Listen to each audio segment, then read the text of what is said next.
Saludos mis estimados hermanos y amigos. Bienvenidos a esta prédica de la Iglesia para la Familia, Iglesia Cristiana Evangélica Alto Barinas, en Barinas, Venezuela. Yo soy el pastor Pablo Galípoli y en el marco de la conmemoración de los 504 años de la Reforma Protestante, hoy continuamos con esta serie de mensajes inspirados en los valores bíblicos y espirituales que dieron forma a la Reforma Protestante. Dios levantó sin lugar a dudas a hombres piadosos y muy valientes para corregir el rumbo que la iglesia de aquel entonces del siglo XVI había tomado, bajo el liderazgo de aquel clérigo que había torcido los caminos del Señor, desviando a la feligresía hacia caminos oscuros y caminos dudosos.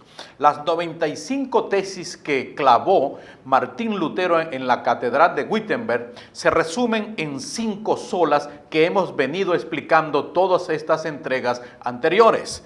Estas 95 tesis se resumen en solo Cristo, solo Escritura, solo por la fe, solo por la gracia, solo a Dios sea la gloria.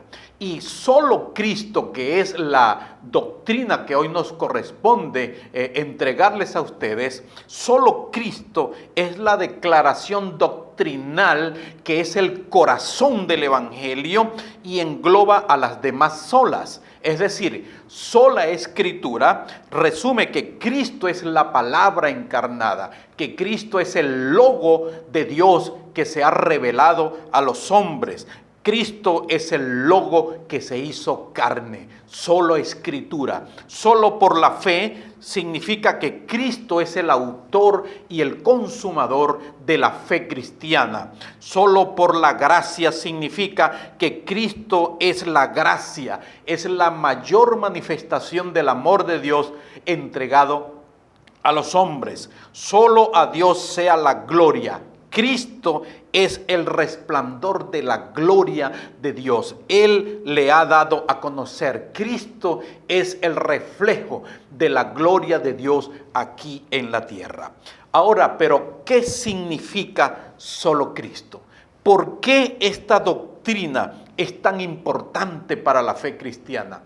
¿Qué es lo que nos hace diferente a las demás iglesias y a los demás credos? ¿Qué estaba sucediendo en el seno de la iglesia romana para que estos hombres piadosos como Martín Lutero y otros pudieran levantarse con mucha valentía para proclamar que la salvación es solo por Jesucristo? ¿Qué estaba sucediendo en la iglesia? ¿Qué estaba sucediendo en el seno de la feligresía? El liderazgo de la iglesia romana había hecho creer a la iglesia, a los creyentes, que la salvación del alma del hombre no solo dependía del sacrificio de Jesucristo, sino que también dependía de la intervención de los hombres, en este caso del Papa o de los que pudieran también ser interventores en la salvación de los hombres, como son los santos patronos. Por lo tanto, que aparte de la salvación o del sacrificio de Jesucristo, el clérigo romano había hecho creer a la iglesia que no solamente es por Cristo la salvación, sino también por la intervención de la autoridad del Papa. Al Papa le asignaron una autoridad como representante de Cristo aquí en la tierra. Comenzaron a llamarle y dieron un título muy grande como el vicario de Cristo o el representante de Cristo o el sustituto en funciones de Cristo aquí en la tierra. Esto fue un exabrupto porque estaba totalmente contrariando lo que es el sentido de la palabra de Dios, lo que la palabra de Dios dice. ¿Qué dice la Biblia con respecto a la salvación del hombre? Cuando estos reformadores comenzaron a leer en el Nuevo Testamento, ellos descubren que el único mediador entre Dios y los hombres es Jesucristo, como ellos leen en Hechos capítulo 4, versículo 12, que dice de la siguiente manera. Hechos 4:12 dice así: y en ningún otro hay salvación, porque no hay otro nombre bajo el cielo dado a los hombres en que podamos ser salvos. Cuando los reformadores se encuentran con esta verdad bíblica, ellos descubren que la salvación no depende por la autoridad de los hombres o porque el Papa sea un vicario o representante de Cristo aquí en la tierra. La Biblia dice que Cristo es el único mediador entre Dios y los hombres. Por lo tanto, esta doctrina es el corazón de la fe cristiana. Esta doctrina, solo Cristo, es la piedra fundamental de la salvación. En Él descansa de la salvación de la humanidad. Porque Cristo como mediador nos presenta entonces a través de las Sagradas Escrituras que Cristo dio a conocer al Padre. Él es el único que nos ha dado a conocer al Padre, como dice aquí la palabra de Dios en Juan 1:18. Dice la palabra de Dios en Juan 1:18 de la siguiente manera. Dice así: a Dios nadie le vio jamás.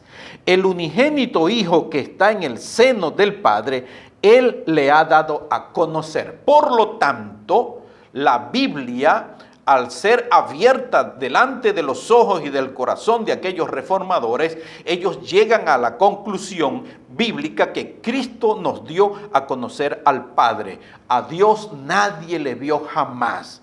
El unigénito Hijo del Padre, que está en el seno del Padre, Él le ha dado a conocer. Por lo tanto, Cristo nos dio a conocer al Padre. Viendo a Cristo, nosotros podemos conocer al Padre Celestial, no a través de los hombres, sino a través del Señor Jesucristo. La Biblia dice también, cuando los reformadores descubren esto, que Cristo es la máxima autoridad de la iglesia, como lo dice en Efesios 1:22. Dice la palabra de Dios en Efesios 1:22 de la siguiente manera: y sometió todas las cosas bajo sus pies y lo dio por cabeza sobre todas las cosas a la iglesia.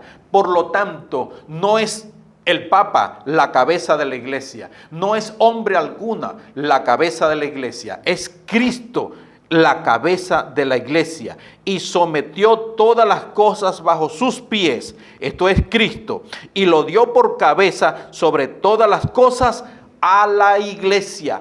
Cristo Jesús es la máxima autoridad de la iglesia. Cristo es la cabeza de la iglesia. Y dice la palabra del Señor también en 1 Timoteo 2:5 de la siguiente manera. 1 Timoteo 2:5 dice así. Dice: porque hay un solo Dios y un solo mediador entre Dios y los hombres, Jesucristo hombre. No hay autoridad humana que nos pueda reconciliar con nuestro Padre Celestial. Solo Jesucristo se le dio la autoridad de ser el mediador entre Dios y los hombres, porque hay un solo Dios y un solo mediador entre Dios y los hombres, Jesucristo hombre. Cristo es el que nos dio a conocer al Padre. Él es el que nos vincula, nos reconcilia con el Padre. Él es la máxima autoridad de la iglesia, como lo dice la palabra de Dios en Efesios, como lo terminamos de leer. Pero también en Efesios capítulo 5, versículo 23, dice de la siguiente manera: porque el marido es cabeza de la mujer, así como Cristo es cabeza de la iglesia. Cristo es cabeza de la iglesia, la cual es su cuerpo y Él es su Salvador. Esto es claro bíblicamente, de que el único que tiene autoridad para reconciliarnos con el Padre y para ser la máxima autoridad de la iglesia es Jesucristo, como la palabra del Señor nos los describe. Ninguna figura humana y ninguna autoridad humana puede apropiarse de la voz divina aquí en la tierra. Cristo es el único mediador entre Dios y los hombres. Por lo tanto, esta doctrina es fundamental para la salvación del hombre. Solo en Cristo, solo por Jesucristo. Ahora, ¿Qué hace a Cristo único? ¿Qué es lo que a Él lo hace único? ¿Por qué debemos aferrarnos a esta doctrina solo Cristo? ¿Qué es lo que a Él lo hace único? Hay tres aspectos que yo quisiera compartir con ustedes, apreciados hermanos y amigos. ¿Qué hace a Cristo único? A Cristo lo hace único lo que las Sagradas Escrituras dicen de Él. Lo que las Sagradas Escrituras dicen de Él. Las profecías bíblicas identifican a un solo Mesías. Y todas esas profecías, más de 300 profecías del Antiguo Testamento, señalan y se cumplen en la persona y en la obra de Jesucristo. Qué extraordinario el cumplimiento profético en la persona y en el ministerio de Jesús. En Juan 5:39 dice de la siguiente manera. Juan 5:39 dice así. Dice, escudriñad las Escrituras, porque a vosotros os parece que en ellas tenéis la vida eterna. Y ellas, se está refiriendo a las Escrituras. ¿Cuáles Escrituras? Las Escrituras del Antiguo Testamento. Moisés, el Pentateuco, los Salmos, los profetas. Esas son las Escrituras. Y dice la palabra de Dios, el Señor sigue diciendo, entonces, escudriñad las Escrituras porque a vosotros os parece que en ellas tenéis la vida eterna y ellas son las que dan testimonio de mí.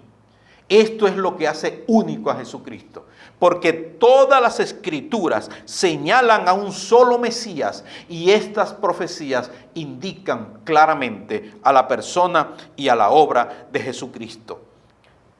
La palabra de Dios dice también en Lucas 24, el Evangelio según Lucas capítulo 24, dice de la siguiente manera, en aquella conversación que tuvo Jesús con aquellos dos discípulos que iban frustrados y tristes, la palabra de Dios dice de la siguiente manera, y cuando Jesús les habló a estos dos discípulos, les dijo, y comenzando desde Moisés y siguiendo por todos los profetas, les declaraba en todas las Escrituras lo que de él decían.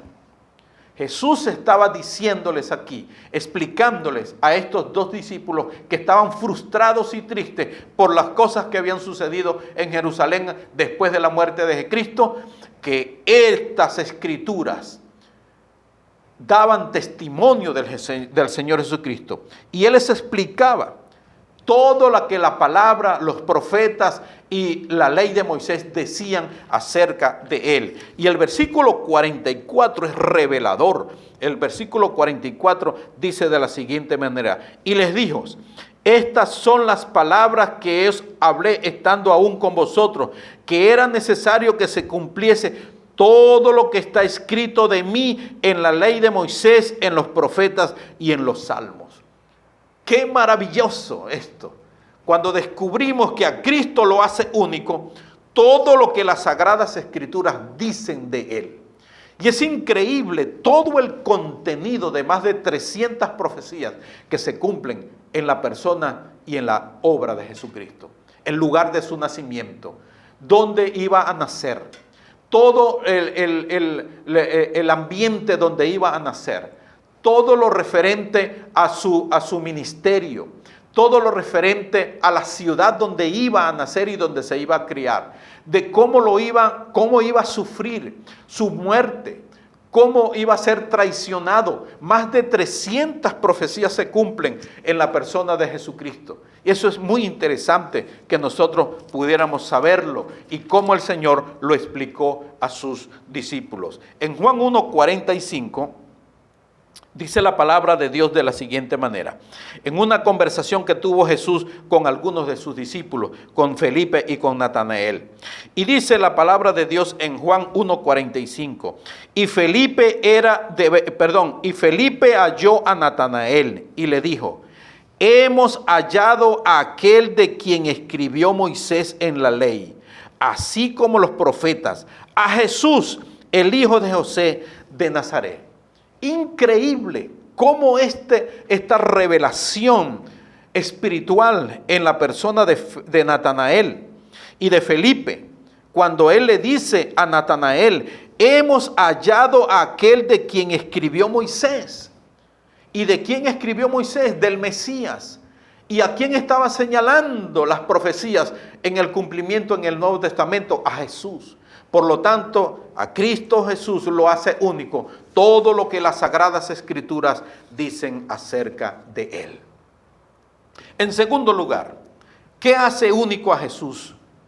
A Jesús lo hace único lo que dijo de sí mismo. No solamente el testimonio de las Sagradas Escrituras acerca de Él, sino lo que Él dice de sí mismo. En Éxodo 3:14 hay algo bien interesante que me gustaría compartirlo con ustedes, porque esto marca una escritura que para nosotros es muy reveladora. Éxodo 3:14 dice de la siguiente manera. Esto es en el marco del llamamiento de Moisés, cuando Dios comisiona a Moisés para ir a Egipto con la encomienda de ser el libertador del pueblo de Israel del cautiverio de Egipto. Y cuando Dios le dice a Moisés: anda, y Moisés le dice: pero cuando yo llegue al faraón y llegue a ellos, ¿a quién le voy a decir quién me envió? Y mire lo que dice el 3:14 del libro de Éxodo. Y respondió Dios a Moisés: yo soy el que soy. Y dijo: así dirás a los hijos de Israel: yo soy, me envió a vosotros. Esto es muy interesante, porque esta expresión yo soy implica una grandeza y una gran profundidad de eternidad, de autoridad, y que se cumple perfectamente en la persona del Señor Jesucristo. Porque este gran yo soy, nosotros lo encontramos en Juan capítulo 8, el cual dice de la siguiente manera. Juan capítulo 8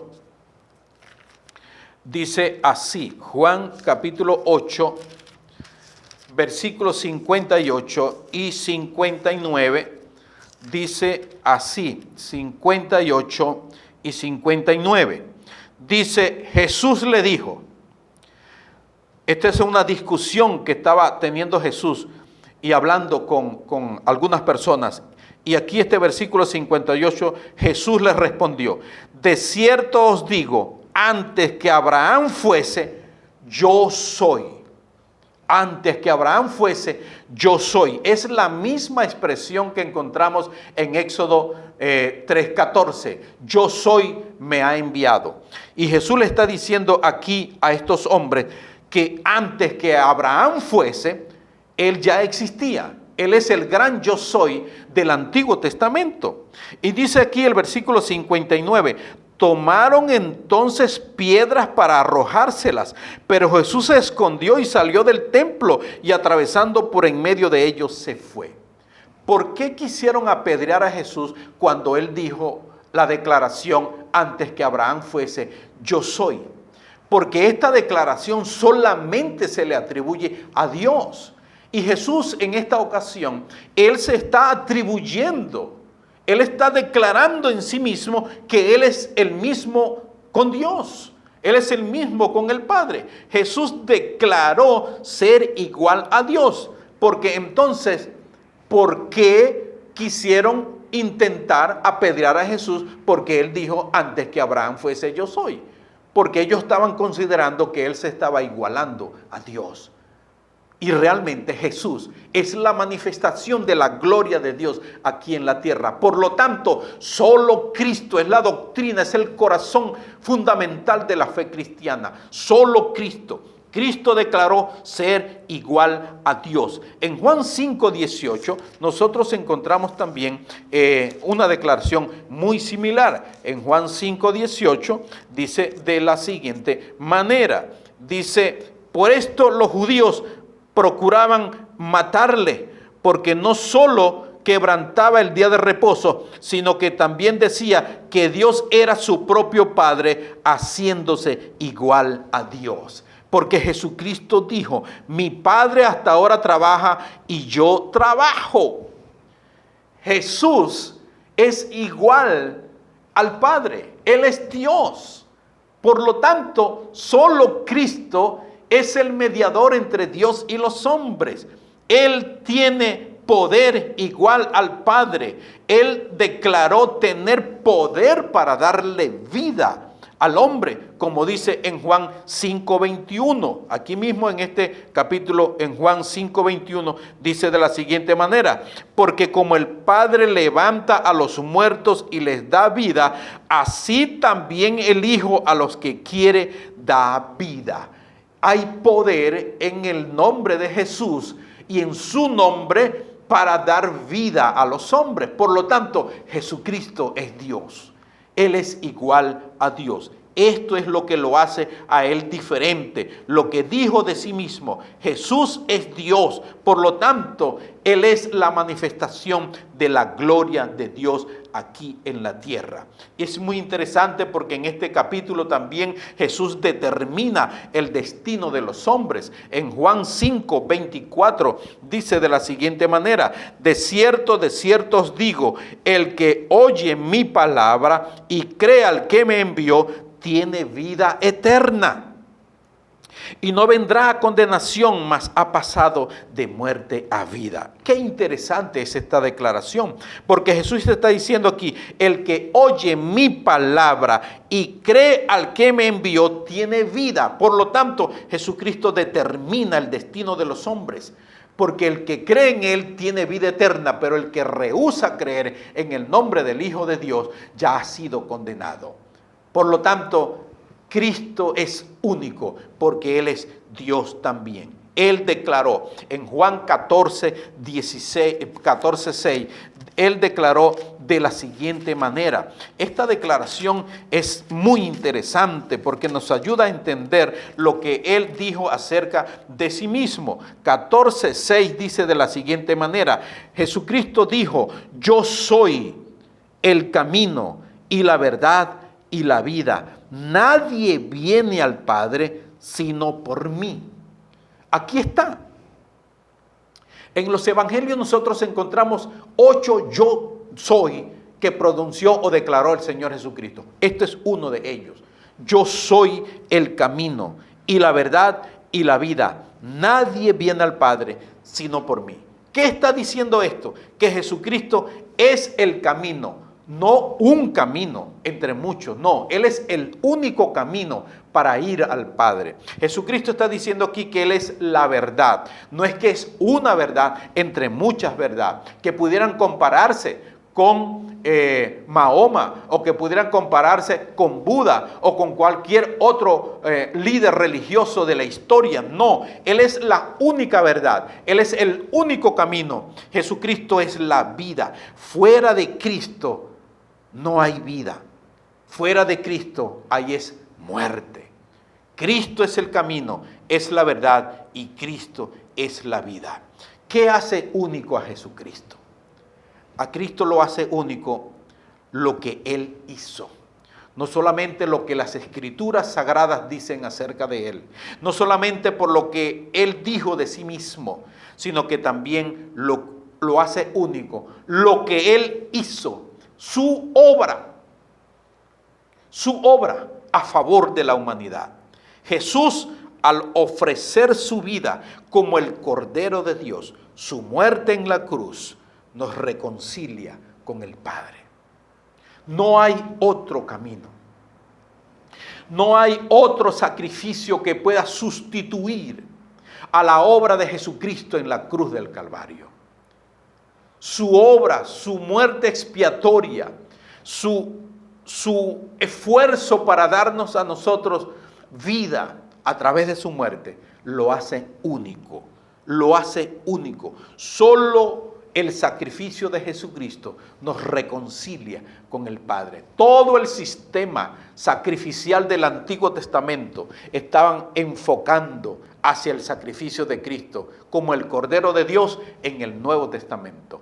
Era una serie de rituales que encontramos en el Antiguo Testamento que van a desembocar en Cristo como el Cordero de Dios, que quita el pecado del mundo. No es la intervención de hombre alguno, no es la intervención de algún sistema religioso lo que nos puede hacer salvos o lo que nos puede reconciliar con Dios. No es ninguna religión lo que nos puede acercar a Dios. Es el sacrificio de Jesucristo, es su sangre derramada en la cruz del Calvario lo que nos permite reconciliarnos con el Padre. Esto es lo que nosotros encontramos en Romanos capítulo 5, y permítanme leer este texto, Romanos capítulo 5, versículo 6, el cual dice de la siguiente manera, Romanos 5, 6 al 10, que dice así: porque Cristo, cuando aún éramos débiles, a su tiempo murió por los impíos. Ciertamente apenas morirá alguno por un justo, con todo pudiera ser que alguno osara morir por el bueno. Mas Dios muestra su amor para con nosotros en que, siendo aún pecadores, Cristo murió por nosotros. Pues mucho más, estando ya justificados en su sangre, por él seremos salvos de la ira. Porque si siendo enemigos fuimos reconciliados con Dios por la muerte de su Hijo, mucho más, estando reconciliados, seremos salvos por su ira. Y no solo esto, sino que también nos gloriamos en Dios por el Señor nuestro Jesucristo, por quien hemos recibido ahora la reconciliación. Aquí está la centralidad de la predicación de esta doctrina. Solo Cristo, solo el sacrificio de Jesucristo nos reconcilia con el Padre, con nuestro Padre Celestial. Apreciados hermanos y amigos, yo les animo que ustedes puedan valorar esta palabra, que ustedes puedan atesorar esto para que sean salvos. Y si usted no ha reconocido a Jesucristo como su único y suficiente Salvador, pues le animo a que deposite toda su fe en Él para que pueda encontrar la paz y pueda reconciliarse con Dios y pueda tener salvación y vida eterna. Primera de Pedro 3:18 nos dice de la siguiente manera. Esta palabra también es hermosa porque Pedro escribió acerca de esto también. Primera de Pedro 3:18 dice de la siguiente manera: porque también Cristo padeció una sola vez por los pecados, el justo por los injustos, para llevarnos a Dios, siendo a la verdad muerto en la carne, pero vivificado en espíritu. El único que nos puede llevar a Dios es Cristo a través de su sacrificio. Si nosotros lo aceptamos, lo reconocemos como Señor y Salvador de nuestra vida, nosotros entonces seremos bendecidos en recibir la salvación de nuestra alma. Y si partimos de esta tierra,